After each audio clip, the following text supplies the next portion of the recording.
What is going on, everybody? Today we're going to be taking a look at the Rebel Pathfinders for Star Wars Legion. They are officially out right now, and we're going to unbox them, take a look at the minis and the cards within.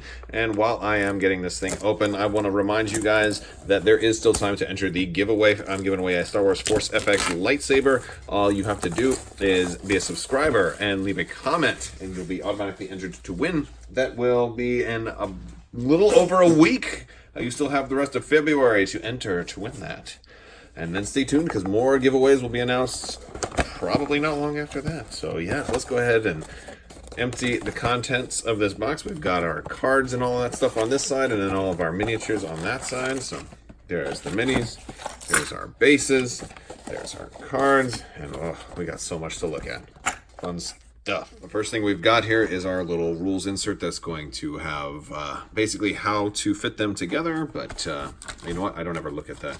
It does also tell us that we've got some dual-sided cards here, and we've got some things like Inspire X, Leader, Reconfigure, Sentinel, and Unhindered that we found in the rules reference document. We actually just covered the rules reference document, so that is available. Now we've got, oh, look at this. This is Pow, I believe. Yeah, he looks cool. Let's go ahead and I'm gonna put his backpack on. We're gonna get him assembled here. He looks really cool. And these do dry fit together really, really well. That's one of the things I really like about this game. That, you know, you can get your pieces fit together pretty easily and without too much problem, and you paint them that way, or at least prime them that way. There we go. All right, so the arm goes in there. There's our POW sculpt. That's a big old mouth. He's gonna bite somebody's head off. All right, there's one down. We got 6 minis to go. You can't use all 6. That's honestly, that's pretty much par for the course on a lot of your expansions. Here's just one of our regular dudes.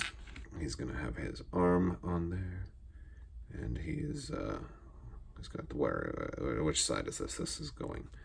Goodness gracious! All right, this is going on that. This can't possibly go on that side. It's got to go on this side. There we go. Oh, it's a hard thing. You know what? Let's put him. So his actual hand is going up, and then he's holding the gun, and then the gun is separate. And this is just weird to see the gun be separate from the arm. So you've got now we got him together there, and this one actually did have to refer because he is the unit leader, and sure enough, it shows the arm going up. So he's kind of like doing the he's pointing. I'm glad they actually have made sure that those 2 fingers are pointing up, because otherwise it looks like he's doing a Nazi salute. So yeah, goodness. Wouldn't it be funny if somebody got one with the fingers were like bent or mis-sculpted, and they thought their figure was doing the goodness. All right, so let's go on to the next one. All right, here we go. We've got this guy right here. One of our regular guys, regular Pathfinders, older dude, and we're gonna get him in there. Oops, he's going on that side. There we go. Oh yeah, he's aiming. He's aiming up. And we'll put that arm in. There we go. Real easy to dry fit.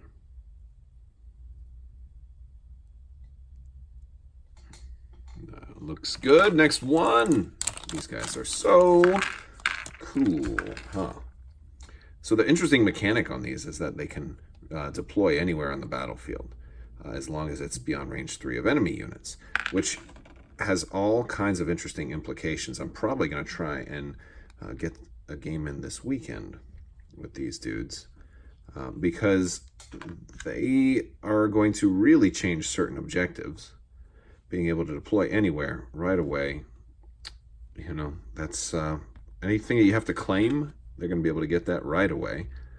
But I think that's going to give a huge advantage to want to be the blue player, because if I deploy right in the center of the battlefield, and you've got Pathfinders also, now you can't deploy on that objective because I just deployed on that objective, and now I'm there and you can't deploy within range 3 of me. So you can really lock out the middle of the battlefield with whoever goes first. And that's pretty cool. All right. So And then also if you wanted to deploy maybe inside your opponent's deployment zone to try to assassinate a leader, we got a guy kneeling down here. Oh, this dude is totally Tropic Thunder. Totally a Tropic Thunder right here. Yeah. If you wanted to deploy inside your opponent's deployment zone, you're going to have a hard time doing that if you're not the first player to deploy, because you will... oh, man, he looks so cool. Doom, doom, doom, doom, doom, doom, doom, doom, doom. I can practically hear Jimi Hendrix playing as I'm putting these guys together. I just took that guy's head off. Oh, no. He's gonna have a hard time. We're going to have to write home. I'm going to have to write a letter to his family saying, I'm sorry, I took your son's head off. But yeah.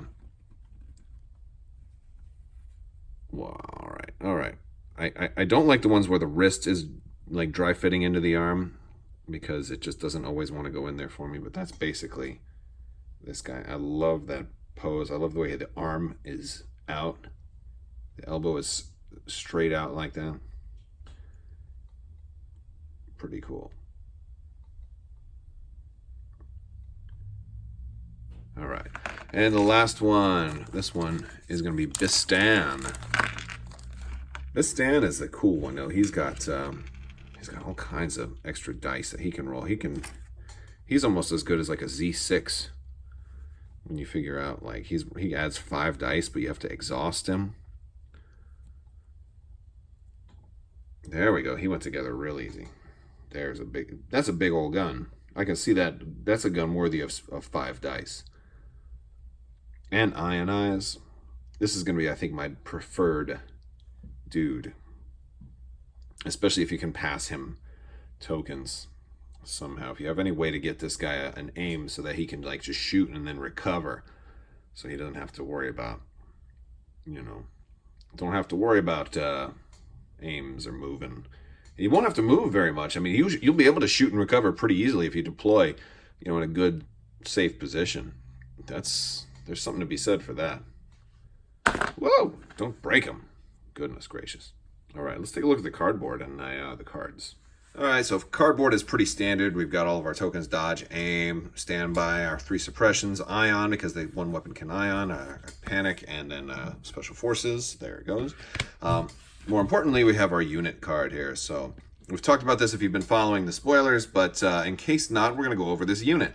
They are 68 points, and that is pretty reasonable for a unit that is rolling a lot of dice. They're getting 2 dice per mini. There are 4 units, 4 miniatures in the unit, so that's not bad. They can take a lot of upgrades. They can take just about everything imaginable. So you've got heavy weapons, training, comm, equipment, the new gun upgrade. I believe it's what is it, arsenal upgrade, or whatever they want to call the new weapon upgrade, and then grenade upgrades. They have danger sense 3, which means when you are defending, you can, well, also it means 2 things. First off, you can choose not to remove your suppression tokens, and then when you're defending against a ranged attack, you're going to roll an extra defense die for each suppression you have, maximum of 3 extra defense dice that way. So in other words, different levels of danger sense will cap at other different levels of extra dice that you can add. He's also they're going to have Dauntless. If you're suppressed, you can gain a suppression token to do a free move action. It's after your rally step though, so that's everybody always has a rally step. And the whole concept of this Dauntless keyword is that if you're going to lose an action due to being suppressed, you can still make sure you get 1 extra action as long as it's a move. So that's huge. But your move has to be first, so you wouldn't be able to shoot and then move away. Infiltrate. You can deploy anywhere beyond range 3 of any units. Now, this is an optional ability. If for some reason you're doing a mirror match against other Pathfinders and they deploy inside your zone, you can go ahead and still just deploy normally right next to them if you needed to. They have a black die for unarmed, 2 white dice for ranged attack from 1 to 3 range. So really good offense. Really good offense there. With the surge to hit. Granted, the white dice aren't the best things ever, but considering you'll be able to deploy wherever you want, you may not have to move a whole lot. So I think one of the things you'll definitely be able to do here is you'll be able to aim and shoot, I think, pretty reliably. So rerolls with the offensive surge is going to mean you're going to have a lot of consistent damage coming out of these guys. I would guess, but we're going to see. And they have the defensive surge, which is not bad, considering they only have white defense dice. 1 hit point per mini and 2 courage, which is nice because they're probably going to get shot an awful lot as well. So let's take a look at, first thing is their new weapon. And this is the first dual card we're going to look at. This is the A300 long range config, and these dual cards, you do get to start with them either side. You only count the points of one side though. This is a 6-point card. You don't have to pay an extra 6 for the other side, right? But this is range 1 to 4, and it's only a single white die, which means you would be able to fire this weapon and say, all right, 2 minis are going to do that, and 2 minis are going to do this. Or you could just have everybody fire at range 4, which is especially helpful considering you have to deploy beyond range 3 of enemy units if you're using your infiltrate ability. So you might be deploying just outside of range 3, which means that you'll be able to aim and shoot, but they'll have to move to be able to shoot you if you're, since most enemies max range is 3.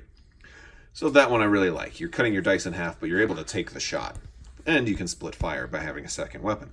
Or when you recover, you'll be able to flip this card, and you can change your dice from white to red. And that's going to be really, really nice when you absolutely positively have to kill somebody, because you go from the worst offensive die to the best offensive die.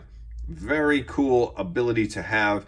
If you're in a close combat situation, you may want to do that. You especially want to be recovering if you're going to go with somebody like this guy here, Bistan. He is your heavy weapons guy of choice, or at least he's my heavy weapons guy of choice. He is from range 1 to 4, so he starts out, I would start my unit with that. Start with him as well. He's got a range 1 to 4 attack, and you can exhaust him to add a black die and 4 white to the attack pool, gaining impact 1 and ion 1. Really good against vehicles, but also really good against everything because your unit already has surge to hit, which is going to just be great. I think this guy is magnificent, especially on a unit that once you get into close range, you'll probably want to be recovering at some point anyway. You're going to be getting lots of surge. You're going to be staying alive with danger sense. Just really, really cool. Love this one. If you don't like him, you can run Pow, Mr. Big Mouth Pow. He also has a range 4 attack, and he is got a red and white die, so he's adding better dice, but you don't have to recover with this dude. He is going to be a leader, and he's going to inspire, so he's going to, you know what, maybe I'll run 2 of these side by side. I'll run Pow next to Bistan, Bistan a little closer, Pow a little farther away, since Pow's unit will probably stay long range. Bistan's unit will be a little bit closer range, so they'll be the first to switch over to the close range weapon. And then Pow can stay farther away, taking advantage of that. We're going to get another copy of environmental gear, which is nice to have, especially for those units that are wanting to move over terrain. These guys might be deployed a little too far forward and have to retreat behind some barricades or something. We're going to cut a copy of this amazing card here, Overwatch, which increases our standby range to 3. Normally standby is range only 1 to 2, allowing you to react to a movement, action, or attack that happens within range 2. But normally this will change it now to 3, so you can really kind of control the battlefield that way. We're going to get a copy of Duck and Cover, letting you take a suppression token, which is going to be really, really nice on these guys, considering that's also going to give them an extra die. So that's super, super cool. We're getting a copy of Comm Relay. This is our new comm that came out recently with our personnel pack. So that one's cool, letting you kind of forward your tokens. And another copy of my favorite grenade in the game, the Fragmentation Grenade, giving you surge to crit. I don't know if these guys really need this grenade, considering they already have surge to hit and perform very, very well at long range.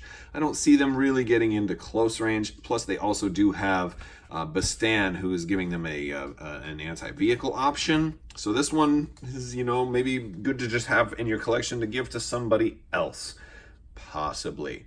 But you know what?